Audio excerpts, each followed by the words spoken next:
Každej máme osud danej, můj je psanej na účtence z hospody. Ráno prachy, večer prázdno, jenom pěna lepí se mi na bradě. Místo srdce bublá bečka, žádná láska, jenom steklá žízeň. Řekli, žij si podle sebe, tak žiju jak to jde, jak přijde.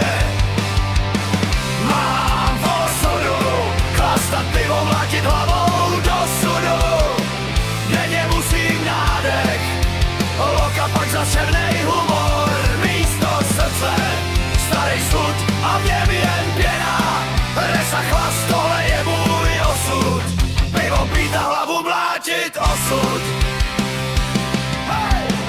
Byl jsem kdysi na zdraví, teď už jenom, ať to skončí rychle. Rány života se střídaj, s ránou divy sudá pusu na čelo.